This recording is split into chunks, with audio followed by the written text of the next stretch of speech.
You're live. Okay. I'm Jade Alyssa. These are the Hearthside hearings. I guess technically this is only one of them. But I'm going to read something. I'm not sure what. I'm going to pick from something from this beautiful book, Scenes from the Bible.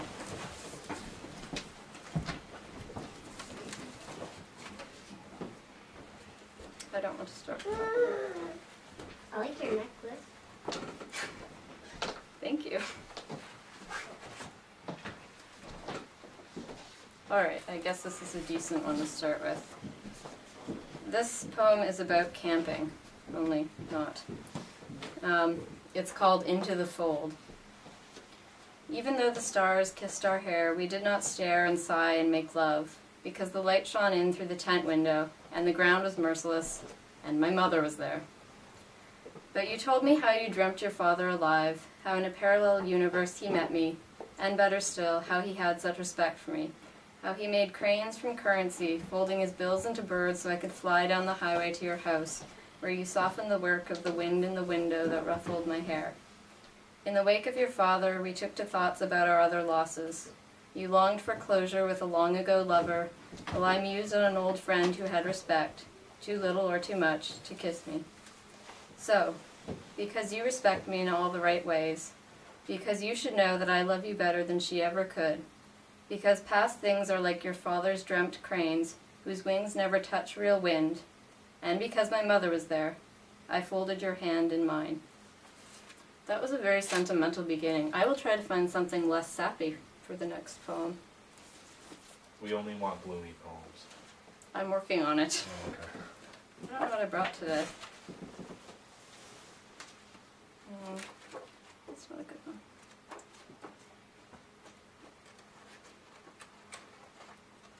Oh, this is a good one, I think.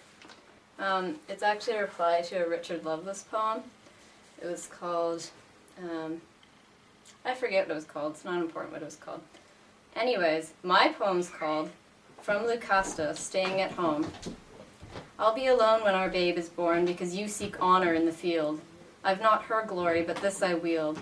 If you are lost, I alone shall mourn. But go on, Richard, go to war. Go to your mistress of bloodshot eyes, of metal bones and heroic lies. Go to the one you most adore. And let me tell you one thing more. The best place to die, so it is said, is in lover's arms, in lover's bed. So go then, Richard, go to war. May you perish in the arms of your paramour.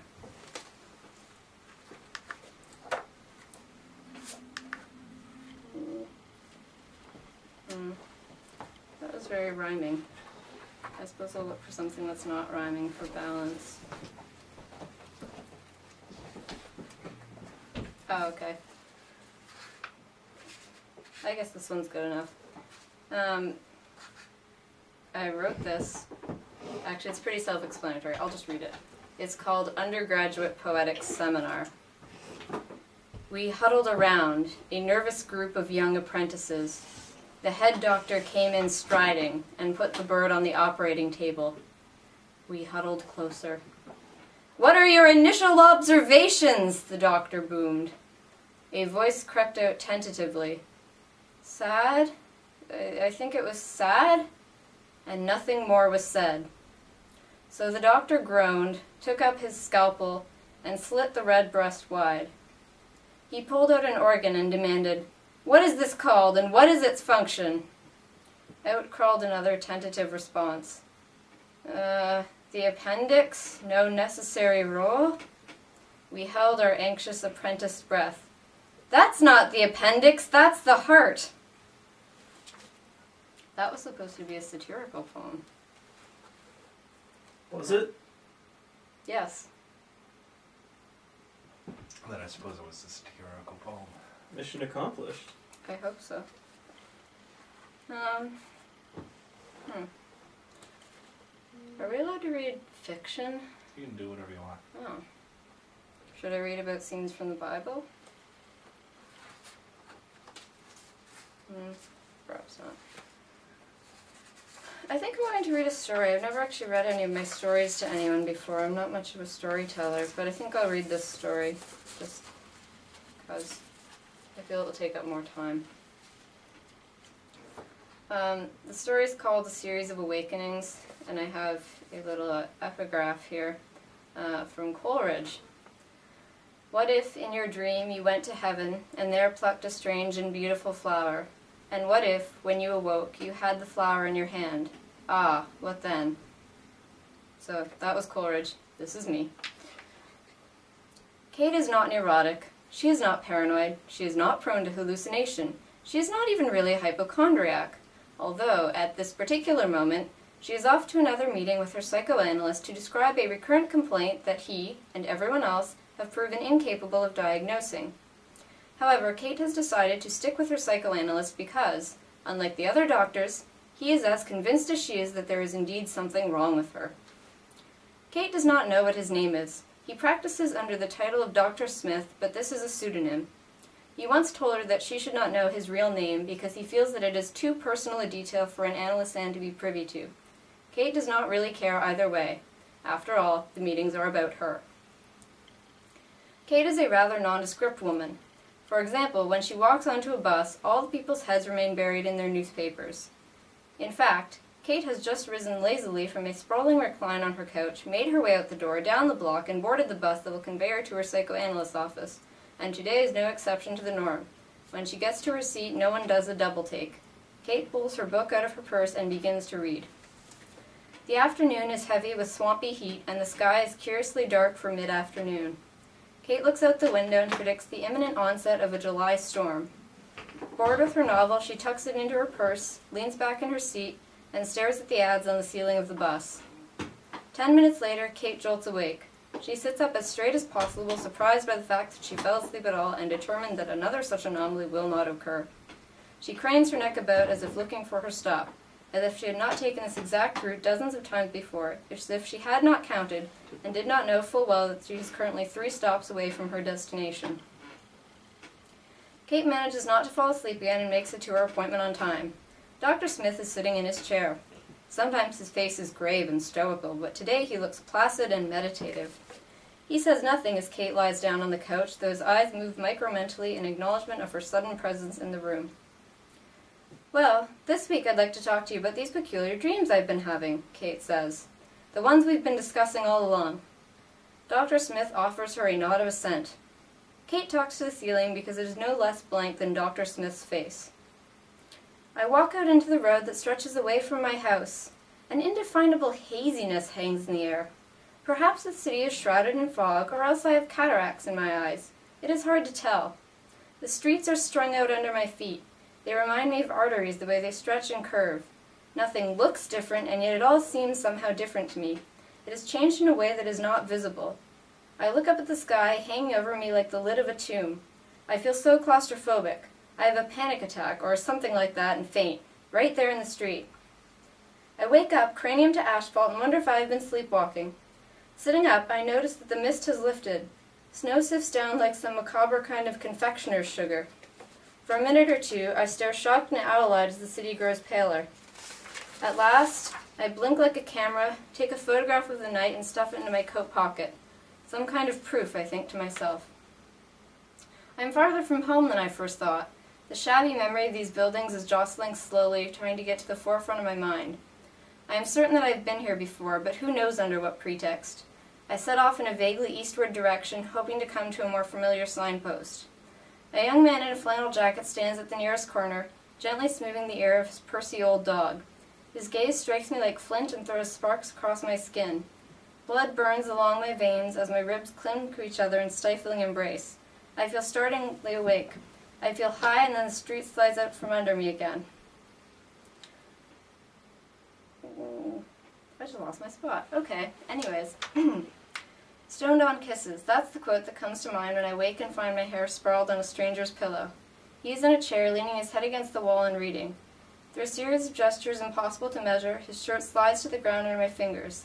His skin is smooth as glass, and his chest is made of mirrors. My gawping mouth stares back at me from his clavicle. No, I think, this must be some optical illusion. But it is remarkable how clearly I can see myself. I push my palms into his ribs as if searching for his heart. When I withdraw my arms, they are bangled with shards of glass. My blue blood is set aflame in the open air and goes searing along my skin in a blaze of ache and itch. I run out hysterically into the night, dizzy on my feet. I sit on the nearest boulevard and stare at my pale wrists. The blood flows over them like lava come to scald the snow. What strange geography, I manage to say, before the trees blur and then grow twins. My body is ground-bound again. The next time I see my wrists, they are level and white as ice. The blood moves beneath in little blue rivers. I have finally woken up after that series of weird dreams, and I am relieved to find myself quite well. There was no blood, no man with a chest of mirrors, no snow, no photograph in my pocket, no cataracts in my eyes. I am really awake now, and all of those sleep-induced hallucinations are quite done with. Tomorrow, I figure, I'll talk to the doctor about the fact that I have been sleepwalking miles from my house.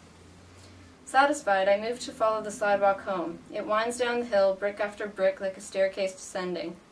Well, of course, the city budget cannot afford us to hurry to heaven. Footfall on footfall in the arc of a downfall, I intone. I don't know why I keep repeating it. The words just melt like chocolate on my tongue. I imagine that the street lamps are poles, hung with halos severed from the heads of angels.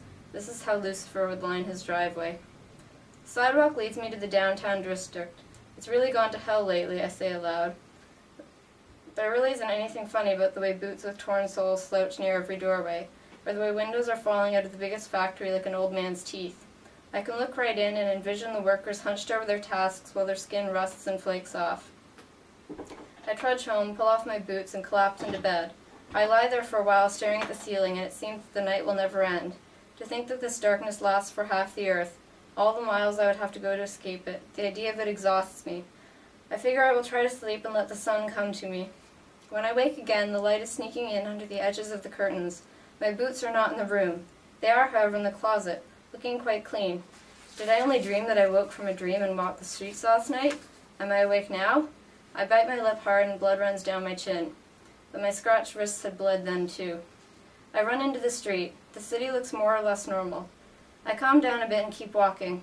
The clouds meander lazily across the plain blue sky. People waddle along in their brisk going-to-work way. I stare at a squirrel, but it does not seem to have demonic eyes. I move on. Everything in the city is normal, and I am quite convinced that I am awake. But the street lamps are my undoing.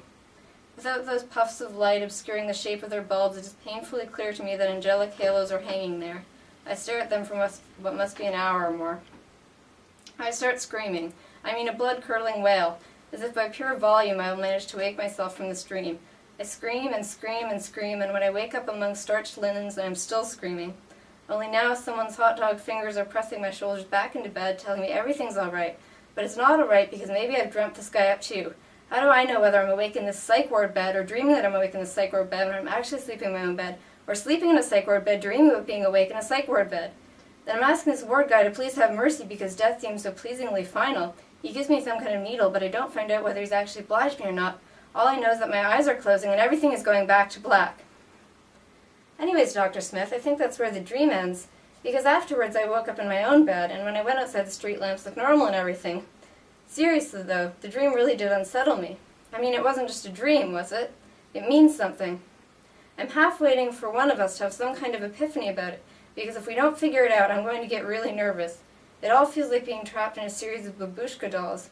I can't just keep throwing open countless dolls and thinking that I've escaped them, thinking I really have gotten out into the sunlight, thinking that I have finally understood the situation, but never really knowing if I'm right. I mean, I guess I do believe that I'm awake now. But isn't it funny that even here on your couch I find myself, yet again, lying flat on my back and feeling stuck?